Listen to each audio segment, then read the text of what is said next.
فوز مبین در رد حرکت زمین، یہ جو آپ نے فرمایا نا کہ حضرت احمد رضا خان صاحب نے 500 دلائل دیے ہیں، آپ نے کتاب دیکھی نہیں اصل میں، 105 دلائل دیے ہیں، 500 نہیں دیے، ہم نے اس کا مطالعہ بھی کیا، پڑھا بھی۔ حضرت نے جو سائنس پہ اپنے علم سے اس کے خلاف لکھا ہے، یہ اس زمانے کی بات تھی۔ بہت سے علوم ایسے ہیں جن میں مختلف علماء نے وقت کے ساتھ ساتھ اپنی آراء کا اظہار کیا، بعد میں سائنس نے یا تو اس کی تردید کر دی، وہ سائنس کی تردید 200 سال بعد پتہ چلا کہ سائنس کی تردید غلط تھی اور مولوی صاحب جو کہہ رہے تھے وہ ٹھیک، اور 200 سال بعد پتہ چلا کہ مولوی صاحب کا کہنا ٹھیک نہیں تھا اور سائنس کی تحقیق ٹھیک تھی۔ یہ تحقیق کی دنیا میں ہوتا رہتا ہے۔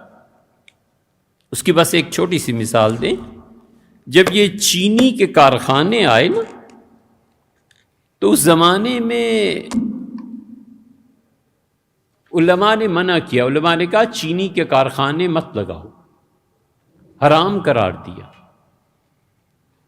وہ جو اس زمانے کی نئی نسل تھی، تازہ تازہ نیا خون تھا نا، اور اسلام اور مولویوں کے خلاف ہمیشہ جو بات مولویوں کی طرف سے آئے سو رد کرو، ان کا ترقی نہیں ہو سکتی، چینی کے کارخانے لگائیں گے۔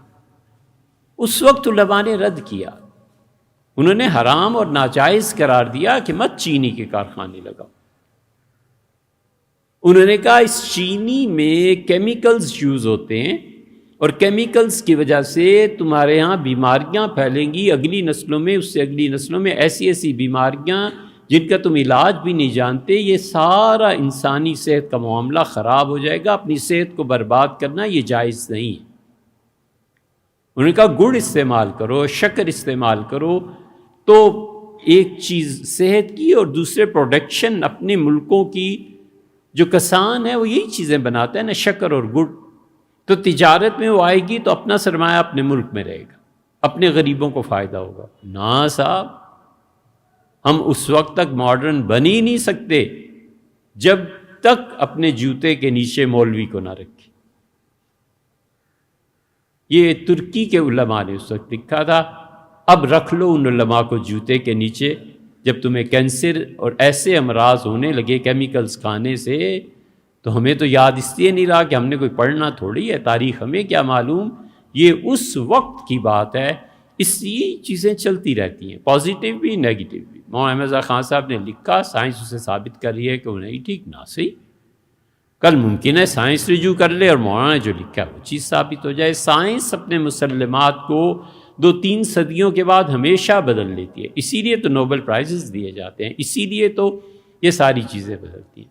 حضرت تھانوی رحمۃ اللہ بھی ایک جملہ لکھا ہے بہت عمدہ۔ کسی نے کہا حضرت یہ آیا ہے کہ ہی تمر کمر السحاب، زمین ایسے حرکت کرتی ہے جیسے بادل فضا میں تیرتا ہے۔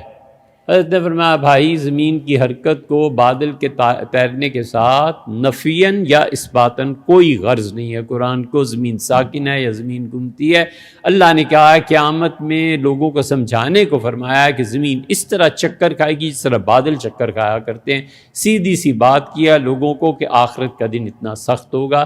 خدا کو کوئی غرض نہیں ہے ہمیں بتانے کے لیے کہ یہ زمین گھومتی ہے یا ساکن۔